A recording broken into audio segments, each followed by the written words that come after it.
اپنے بچے کو، چھوٹے بچے کو جو کمزور ہے اس کو بچانے کے لیے گھر کی چھت پر جاتی ہے، اور جو بیٹا بہادر ہے جو لڑ جاتا ہے اس کے ہاتھ میں تلوار دیتی اور کہتی ہے کہ بیٹا مقابلہ کریں ڈاکوں سے، تو وہ عالم دین کہتے ہیں کہ وہ طاقتور کون ہے؟ وہ رسول اللہ صلی اللہ علیہ وسلم۔ اس لیے سورہ توبہ میں کہتا اللہ فرمایا کہ میرے حبیب ان کفار اور منافقین سے آپ مقابلہ کرو، جہاد کرو۔ اللہ قرآن میں فرمایا ہے، تو آپ کو سمجھانے کے لیے بتا رہا ہوں عظمت مصطفیٰ۔ پھر عزیزان ملت اسلامیہ، میرے نوجوان ساتھیوں، بزرگان ملت، پس پردہ بیٹھ کر سننے والی میری عزتدار ماں اور بہنوں، حضرت نوح علیہ السلام نے 900 سال تبلیغ کی تو 40 مرد اور 40 خواتین دین اسلام کو قبول کیا۔ 900 سال کی تبلیغ کے بعد عظمت مصطفیٰ کو سمجھنا ہے نوجوانوں۔ اللہ کے رسول صلی اللہ علیہ وسلم کسی غزوے سے واپس آ رہے تھے تو کوہ تنیم کے پاس 80 مشرکین چھپے ہوئے تھے کہ اب ہم حملہ کریں گے۔ اللہ کے رسول صلی اللہ علیہ وسلم نے قربان جائیے، رسول اللہ صلی اللہ علیہ وسلم نے صرف ان پر نظر ڈالی تو تمام کے تمام آ کر کہہ دیے کہ لا الہ الا اللہ محمد رسول اللہ۔ 80 کے 80 خالی نظر ڈالنے پر۔ عظمت مصطفیٰ کو سمجھنا ہے نوجوانوں، عظمت مصطفیٰ کو سمجھنا ہے نوجوانوں۔ تو طوفان میں پانی پر حضرت نوح کی کشتی چل رہی تھی، یہ عظمت مصطفیٰ ہے کہ ابو جہل کا بیٹا اکرمہ آ کر رسول اللہ صلی اللہ علیہ وسلم سے کہتا ہے کہ یہ پانی کے اس دور کنارے پر جو پتھر ہے کیا آپ اس کو بلا سکتے؟ یہ عظمت مصطفیٰ کا اظہار ہو رہا ہے نوجوانوں کہ اللہ کے رسول صلی اللہ علیہ وسلم نے حکم دیا اس پتھر کو کہ آ یہاں پر آ۔ وہ پانی پر تیرتا ہوا آیا۔ پوچھنے والے نے جب سوال کیا تو سوال کرنے والا پریشان ہو گیا۔ پھر آقا دو عالم صلی اللہ علیہ وسلم نے حکم دیا کہ جا، دوبارہ اس جگہ پر جا جہاں سے آیا تھا۔ یہ عظمت مصطفیٰ ہے نوجوانوں، عزیزان ملت اسلامیہ، یہ عظمت مصطفیٰ ہی ہے کہ رسول اللہ صلی اللہ علیہ وسلم سے صحابہ اکرام اتنی محبت کرتے تھے، اتنی محبت کرتے تھے کہ حضرت ابو دجانہ رضی اللہ تعالی عنہ نے دشمن کے تیر برس رہے ہیں اور اپنی پیٹھ کو رسول اللہ صلی اللہ علیہ وسلم کے سامنے ڈھال بنا دیا، پیٹھ چھنی ہو گئی اور صرف یہی کہہ رہے ہیں کہ یا رسول اللہ میرا جسم آپ کے سامنے ایک ڈھال ہے یا رسول اللہ۔ یہ عظمت مصطفیٰ ہے نوجوانوں کہ رسول اللہ صلی اللہ علیہ وسلم کی عظمت کے لیے صحابہ اکرام نے اپنے وجود کو مٹا دیا، اپنا سب چیز مٹا دیا۔ یہ عظمت مصطفیٰ ہی ہے نوجوانوں کہ صحابہ اکرام کو، ایک صحابی رسول کو عظمت مصطفیٰ کی خاطر ان کو 2 اونٹ کے درمیان ان کے جسم کو باندھ دیا گیا اور اونٹوں کو بھگایا گیا تو جسم کے 2 ٹکڑے ہو گئے، مگر انہوں نے تکلیف کا اظہار نہیں کیا، اس لیے نہیں کیا کہ عظمت مصطفیٰ کو ملوز رکھا ہوا تھا۔ رسول اللہ صلی اللہ علیہ وسلم سے اتنی بے انتہا محبت۔ عظمت مصطفیٰ کا لحاظ حضرت سمیہ کو تھا کہ ان کو نیزہ مارا گیا تو آپ شہید ہو گئی۔ عظمت مصطفیٰ کو دیکھنا ہے نوجوانوں تو حضرت بلال کی قربانی کو یاد کرو نوجوانوں۔ آج ہم معمولی بات پر تم ڈر جاتے ہو، میں تم کو قانون توڑنے کے لیے نہیں کہہ رہا ہوں، ہرگز نہیں کہہ رہا ہوں، تم قانون مت توڑو، تم قانون کا لحاظ کرو، قانون کی حفاظت کرو، مگر اس کا یہ مطلب نہیں ہے نوجوانوں کہ تم اپنے دل و دماغ میں ڈر پیدا کرو. ہم ڈرنے کو نہیں آئے، یاد رکھو میری بات کو. اپنے دلوں سے ڈر کو نکالو خدا کے لیے. جب تم اور ہم کھڑے ہو کر کہتے ہیں اللہ اکبر، اللہ سے بڑا کوئی نہیں ہے، یقیناً قانون کا لحاظ رکھو، قانون مت توڑو، مگر ڈر کو نکالو.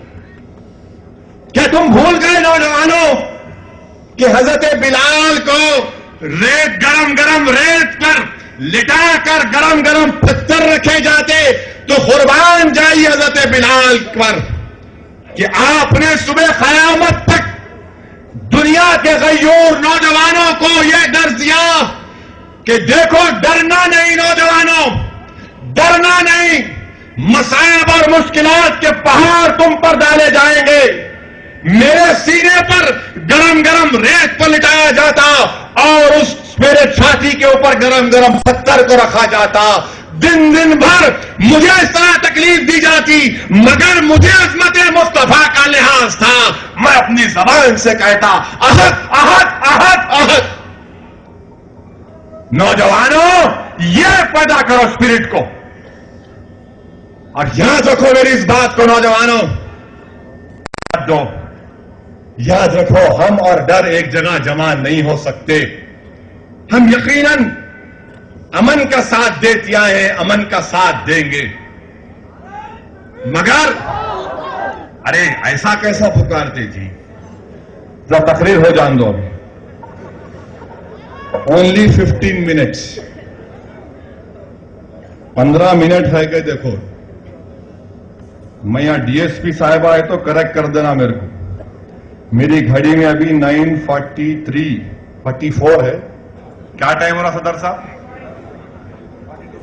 42 ہے. ارے اور ٹائم ہے پھر تو.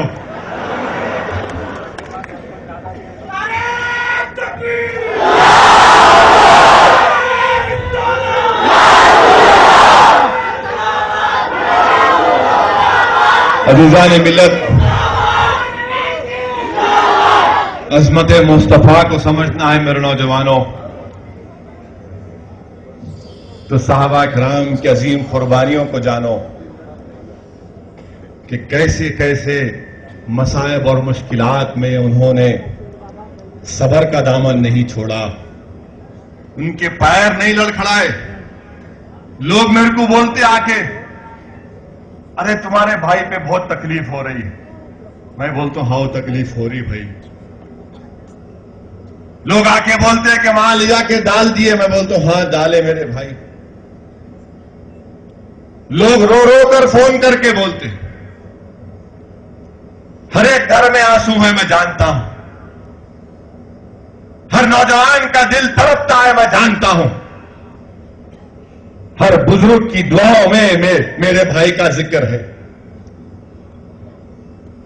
مگر میں یہ بھی کہنا چاہوں گا کہ ہماری تاریخ ان واقعات سے بھری پڑی ہوئی ہے. ہماری تاریخ ان واقعات سے بھری پڑی ہوئی ہے. عظمت مصطفیٰ کو سمجھنا ہے نا نوجوانوں تو یاد رکھو دین اسلام تم کو اور مجھ کو یا آنے والی نسل کو جو ملے گا وہ کسی بادشاہ کے محلوں سے نہیں ملا، کسی گلے گلزار سے چل کے نہیں ملا. یاد رکھو نوجوانوں یہ دین ہم کو ملا تو بدر اور حنین سے ملا. یہ دین اگر ہم کو ملا تو کربلا والوں کی قربانیوں سے ملا. اس دین میں اہل بیت کے خون ہے. اس دین کی سربلندی کے لیے عباس علمبردار کو اپنا بازو قربان کرنا پڑا. اس دین کی بنیادوں میں اس دین کی سربلندی کے لیے فاروق اعظم عثمان غنی اور علی کو جام شہادت نوش کرنا پڑا. اس لیے کہ وہ عظمت مصطفیٰ کو جانتے تھے، سمجھتے تھے. یاد رکھو نوجوانوں بغیر قربانی کے، بغیر محنت کے دنیا میں نہ آخرت میں کچھ ملنے والا ہے. قانون توڑنے کی بات نہیں ہو رہی مگر جذبے کو زندہ رکھنے کی بات کر رہا ہوں. اپنے اسپرٹس کو ہائی رکھو. تاریخ ہمارے سامنے ہے. کوئی اگر کہے گا کہ میرے بھائی سے ایسا ہوا تو میں یہ کہوں گا کہ کربلا بھی ہمارے سامنے ہے کہ عظمت مصطفیٰ کے مظاہرے امام حسین کر رہا ہے کہ کربلا کے اس میدان سے اپنے بچے کی اپنے بیٹے کی جب لاش مبارک اٹھا کر خیمے کو لاتے ہیں تو امام حسین کی صاحبزادی پکار کر کہتی اپنی پھپھی سے کہ پھپھی ابا جان بوڑھے ہو گئے.